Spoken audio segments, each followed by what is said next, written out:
Hello दोस्तों, स्वागत है आपके अपने यूट्यूब चैनल रितेश स्टडी में। दोस्तों, आज से हम क्लास 6 मैथ एनसीईआरटी की बुक को हल करेंगे। तो सबसे पहले मैं बुक दिखा देता हूं आपको। यहाँ पे देख सकते हैं क्लास 6 मैथ, और यहाँ पे देख सकते हैं एनसीईआरटी। फ्रेंड्स, चाहे आप यूपी बोर्ड से हों या बिहार बोर्ड या फिर अन्य किसी बोर्ड से हों, जहाँ भी एनसीईआरटी लगता है वहाँ सबका सिलेबस सेम ही होता है। तो सबसे पहले हम लोग सिलेबस देख लेते हैं। तो सिलेबस मैं आपको दिखा देता हूँ। सिलेबस में फ्रेंड देख सकते हैं कुल 14 चैप्टर हैं। इसको अच्छे से आप देख लीजिए। पहला है अपनी संख्याओं की जानकारी, दूसरा पूर्ण संख्याएं। तो ऐसे करके कुल 14 चैप्टर हैं। तो फ्रेंड, सबसे पहले हम लोग बेसिक देखेंगे। किसी भी चैप्टर को हल करने से पहले हम लोग बेसिक देखेंगे, बेसिक समझेंगे, उसके बाद प्रश्नावली को हल करेंगे। तो पहले प्रश्नावली दिखा देता हूँ मैं। फ्रेंड्स, यदि आपके पास बुक हो तो बुक को भी साथ में लेकर तब वीडियो देखेंगे तो और अच्छे समझ में आएगा। यदि बुक नहीं भी है तब भी कोई दिक्कत नहीं है, क्योंकि मैं क्वेश्चन भी दिखाते रहूँगा।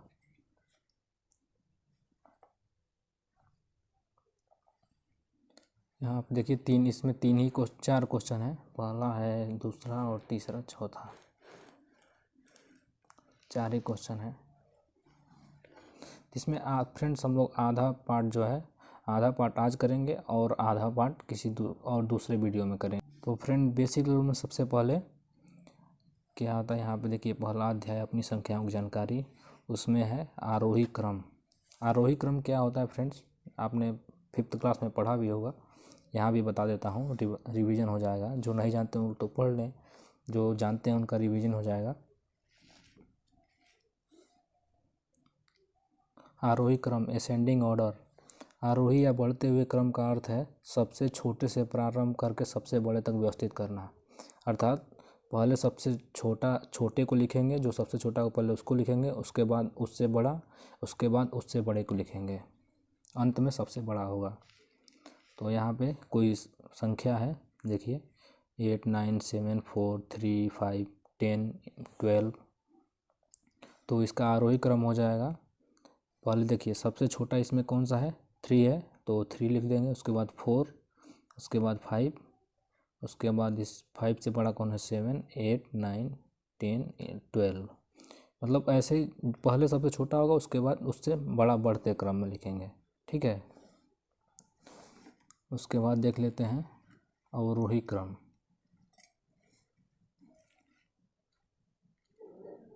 अवरोही क्रम सेम उल्टा होता है आरोही क्रम का, तो इसे अवरोही क्रम को डिसेंडिंग ऑर्डर कहते हैं।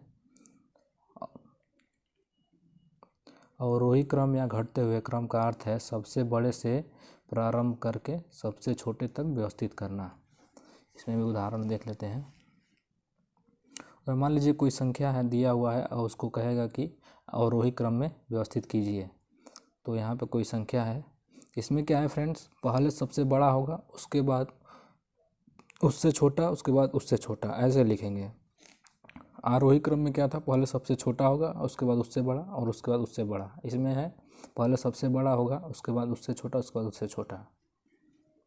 तो यहाँ पे देखिए इसमें सबसे बड़ा कौन सा है, 14 है, तो 14 लिख देंगे। उसके बाद उससे छोटा कौन सा है, 13 है, 13 लिख दिए हैं। उसके बाद उससे छोटा 10 है, तो 10 लिख दिए हैं। उसके बाद यहाँ पे देखिए 10 से छोटा कौन सा है, 8 है, तो 8 लिख दिए हैं। 8 से 7, और 7 से छोटा 6, 6 से छोटा कौन सा यहाँ पे, 3 है, तो 3 लिख दिए हैं। 3 से छोटा 2, और उसके बाद लास्ट में 1 है। तो ऐसे ही अवरोही क्रम ऐसे ही लिखा जाता है। इसमें फ्रेंड्स हम लोग कुछ क्वेश्चन देख लेते हैं, इससे और क्लियर हो जाएगा। मान लीजिए कोई संख्या दी हुई है इतना इतना, और उसको कहेगा आरोही क्रम में व्यवस्थित कीजिए। तो आरोही क्रम में सबसे पहले सबसे छोटा होगा, तो सबसे छोटा इसमें कौन सा है, 571 है, तो 571 लिख दिए हैं। उसके बाद उससे बड़ा कौन सा है, 847 है, 847 लिख दिए हैं। उसके बाद उससे बड़ा कौन सा है, 8320 है, 8320 लिख दिए हैं। उसके बाद बड़ा कौन सा है लास्ट में, 9754, तो 54 हो गया है। बस अब इतना ही है, तो इतना छोड़ देंगे। अब एक और देख लेते हैं अवरोही क्रम वाला। कोई संख्या दी हुई है, उसको कहेगा कि अवरोही क्रम में व्यवस्थित कीजिए। तो संख्या है, सबसे पहले बड़ा देखेंगे, सबसे बड़ा है 92,547, तो इसको लिख दिए 92,547। उसके बाद उससे छोटा कौन सा है, 88,715 को लिख दिए हैं। उसके बाद 45,321 है, उसको लिख दिए हैं। उसके बाद लास्ट में 1971 है, सबसे छोटा 1971 है, तो उसको लिख दिए हैं। फ्रेंड्स, आई होप कि यह और आरोही और अवरोही क्रम अच्छे समझ में आया होगा। अब देखते हैं अल्प विराम। अल्प विराम का प्रयोग कहाँ और कब किया जाता है। फ्रेंड्स, अल्प विराम दो प्रकार से लगाया जाता है, एक भारतीय संख्यांकन पद्धति द्वारा और एक अंतर्राष्ट्रीय संख्यांकन पद्धति द्वारा। तो पहले हम लोग भारतीय संख्यांकन पद्धति देख लेते हैं। भारतीय संख्यांकन पद्धति में पहला अल्प विराम 100 के स्थान पर 100 के स्थान के बाद आता है और वह 1000 को प्रदर्शित करता है। दूसरा अल्प विराम अगले 2 अंकों के बाद आता है और वह लाख को प्रदर्शित करता है। तीसरा अल्प विराम अगले 2 अंकों के बाद आता है और वह करोड़ को प्रदर्शित करता है। तो फ्रेंड्स, उदाहरण देख लेते हैं। उदाहरण में देखिए, हम लोग यहाँ पढ़े थे पहला अल्प विराम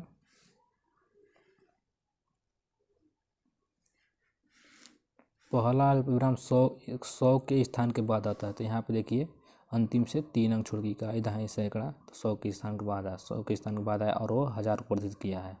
उसके बाद दूसरा अल्प विराम दूसरा अल्प विराम अगले 2 स्थान के बाद आता है, 2 अंकों के बाद आता है। तो यहाँ पे देखिए अगले 2 अंकों के बाद आता है, तो दूसरा अल्प विराम यहाँ पे और वो लाख के प्रदर्शित करेगा। तीसरा अल्प विराम अगले 2 स्थान के बाद आता है, तो यहाँ पे देखिए और यह करोड़ को प्रदर्शित करेगा। फ्रेंड्स, कहने का मतलब यह है कि भारतीय संख्यांकन पद्धति में पहला अल्प विराम दाएं से 3 अंक छोड़ के लगता है और बाकी सब 2-2 अंक छोड़ के लगते हैं। दाएं से 2-2 अंक छोड़ के अल्प विराम लगते हैं। यहाँ पे फ्रेंड्स और भी उदाहरण दिया हुआ है, यहाँ पे देख लीजिए। यहाँ पे डी देख लेते हैं। यहाँ पे देखिए, यहाँ पे 2 है, तो 2 पे यदि और आगे कोई संख्या होता तो और भी आगे कमा लगता। तो आई होप कि ये भी आपको समझ में आया होगा। अब चलते हैं अंतर्राष्ट्रीय संख्यांकन पद्धति देख लेते हैं। अंतर्राष्ट्रीय संख्यांकन पद्धति, इंटरनेशनल सिस्टम ऑफ न्यूमरेशन। अंतर्राष्ट्रीय संख्यांकन पद्धति में अल्प विराम दाएं से प्रत्येक तीसरे अंक के बाद आता है। दाएं से प्रत्येक तीसरे अंक के बाद आता है। पहला अल्प विराम हजारों को प्रदर्शित करता है और दूसरा अल्प विराम मिलियनों को प्रदर्शित करता है। अर्थात कहने का मतलब यह है कि इसमें प्रत्येक कामा जो है दाएं से 3-3 अंक छोड़ के लगता है। भारतीय संख्यांकन पद्धति में क्या, पहला 3 पे, बाकी सब 2-2 पे लगते थे। इसमें प्रत्येक कामा 3-3 पे लगता है। तो यहाँ पे आप देख लीजिए, यहाँ आप देखिए इकाई दाएं सैकड़ा, पहला लग गया 3 अंक छोड़ के, फिर दूसरा 3 अंक छोड़ के, और बाकी सब यहाँ पे 2 ही है तो 2 पे लग जाए, 2 छोड़ देंगे वहीं पे।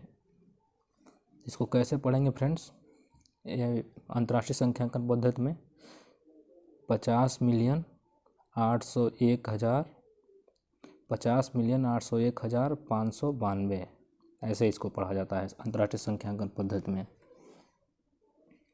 यहाँ पर मैंने लिखा भी है नोट में, 50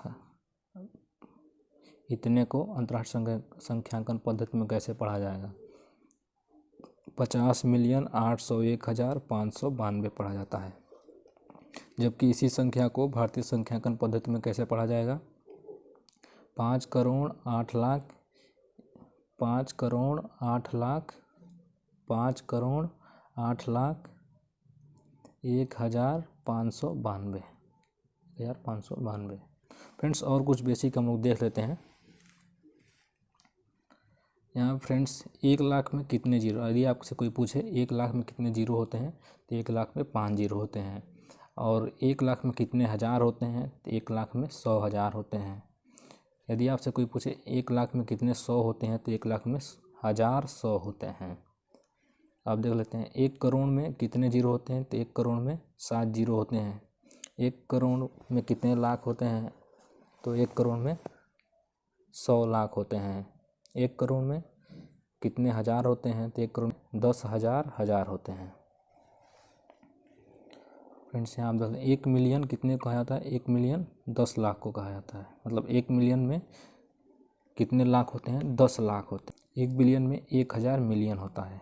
1 बिलियन में 1000 मिलियन।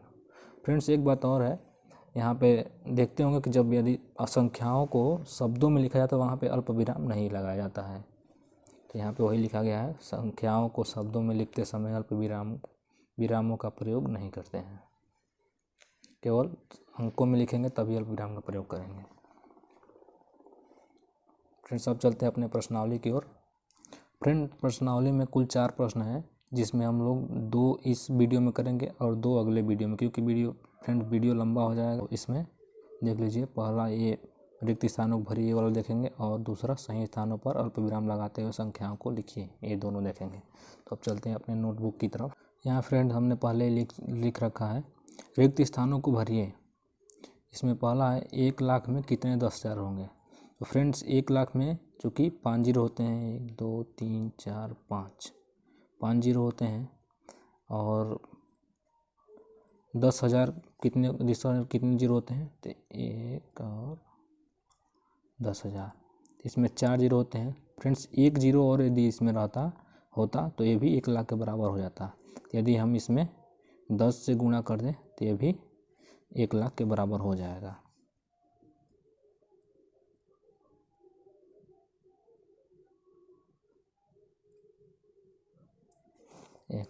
अर्थात 1 लाख में 10,000 होते हैं। फ्रेंड दूसरा देख लेते हैं, 1 मिलियन में कितने 100,000 होते हैं। तो 1 मिलियन 10 लाख को कहा जाता है, और 10 लाख में कितने जीरो होते हैं, 6 जीरो होते हैं। अभी हमने पीछे देखा भी है, लिख भी देता हूँ मैं। 10 लाख में 3 और 3 6 जीरो होते हैं, और 100,000। तो पहले फ्रेंड जो दिया है उसको लिख लेंगे। तो 100 दिया है तो पहले 100,000 कितने कैसे लिखा जाता है, तो 100,000 ऐसे 100,000। इसमें देखिए, इसमें 6 जीरो है, इसमें 5 जीरो है, तो इसमें भी यदि हम लोग 10 से मल्टीप्लाई कर दें तो ये 1 मिलियन के बराबर हो जाएगा। तो ये भी 1 मिलियन में कितने हज़ार हो जाएंगे, 10 100 हज़ार। 1 मिलियन में 10 100 हज़ार होंगे।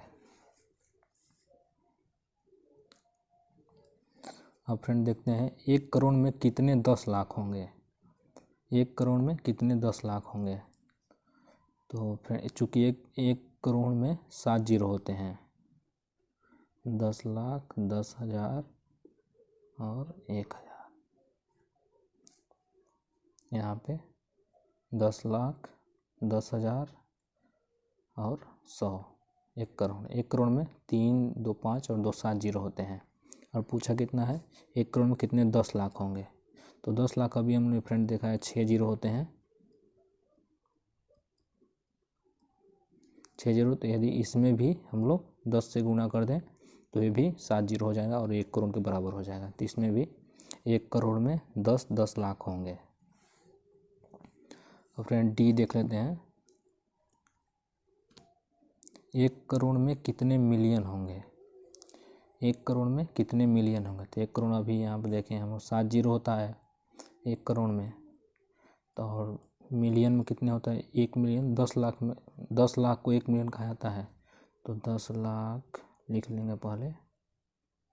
इसमें 3 और 2 5 1 6 जीरो है, और 1 करोड़ में 7 होता है। तो इसमें भी यदि हम 10 से मल्टीप्लाई करते हैं तो ये भी 1 करोड़ के बराबर हो जाएगा, 7 जीरो हो जाएगा। तो इसमें भी 1 करोड़ बराबर 10 मिलियन। 1 करोड़ में 10 मिलियन होते हैं।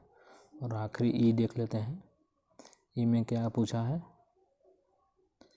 ई में पूछा है 1 मिलियन में कितने लाख होंगे। फ्रेंड्स अभी तो इजी ही है, अभी हम लोगों ने देखा है पीछे ही, 1 मिलियन में 10 लाख होते हैं। फ्रेंड्स अब हम लोग चलते हैं अपने दूसरे प्रश्न की ओर, और इसमें क्या कहा है, सही स्थानों पर अल्पविराम लगाते हुए संख्याओं को लिखिए। तो जैसा कि फ्रेंड्स हमने लिख दिया है पहले से ही समय बचाने के लिए, यहाँ पे 73,75,307। फ्रेंड्स सबसे पहले आपको क्या करना है, जैसे बोला है वैसे लिख लेना है, उसके बाद कॉमा लगाना है। तो यहाँ पे 73, तो 73 हमने लिख लिया है। उसके बाद 75 बोला है, 75 लिख लिया है। और उसके बाद 307। तो अब इसमें कैसे कॉमा लगेगा, क्योंकि ये भारतीय संख्यांकन पद्धति में पूछा है, तो पहला 3 अंक के छोड़ के और अन्य 2 अंक छोड़ के, पहला 1 2 3, तो यहाँ पे कॉमा लग गया। उसके बाद 2 अंक छोड़ के 1 2, तो दूसरे पर लग गया है। फ्रेंड दूसरा देख लेते हैं, 9,05,41,41। तो जैसे फ्रेंड पूछा है वैसे लिखेंगे। पहले 9 कहा है तो 9 लिख लेंगे, 5 तो 5, क्योंकि 0 इसलिए लिखा गया है फ्रेंड्स, क्योंकि जब लाख होता है तो 10 लाख में होता है। तो यदि इसमें कहा होता है, चूँकि इकाई में पूछा है 5, यदि ये 8 9 पूछा तभी ऐसा ही लिखा जाता, 0 पहले होता उसके बाद ये होता। यदि ये पूछा था 10 लाख के मतलब दहाई में पूछा होता तब यहाँ पे कुछ और होता। यदि ऐसे पूछा तो इसको 0 लिखेंगे, 0 5 करके लिखेंगे। यहाँ पे देखिए, यहाँ पे 1000 की भी कोई बात नहीं की गई है, इसीलिए ये 0 0 होगा। और लास्ट में केवल 41, तो 41 लिख देंगे। जैसे फ्रेंड देखिए यहाँ पे हम बता देते हैं आपको,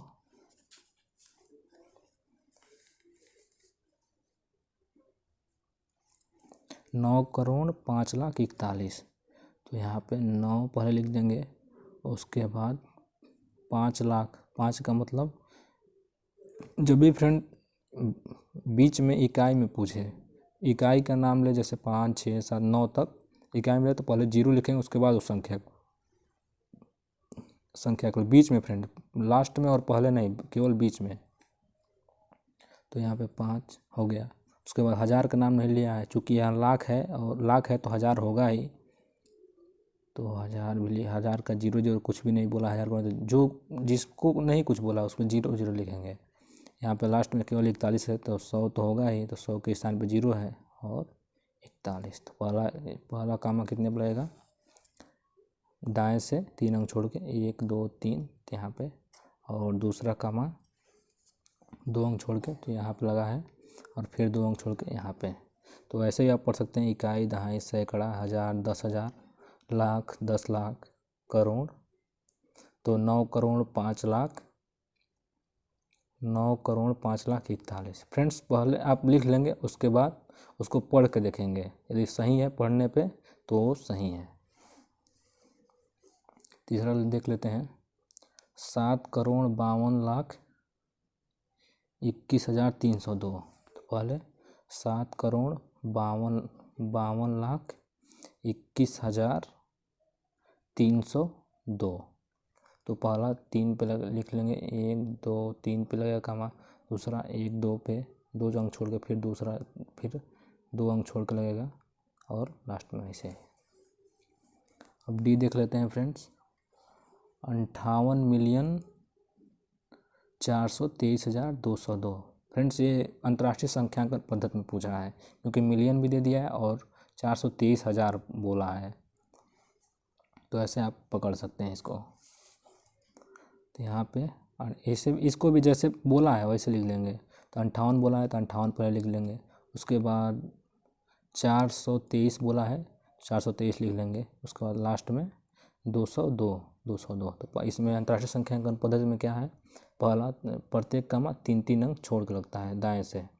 तो 1 2 3 पे एक कॉमा, 1 2 3 छोड़ के कॉमा, और बाकी वैसे। अब लास्ट देख लेते हैं अंतिम, 23,30,10।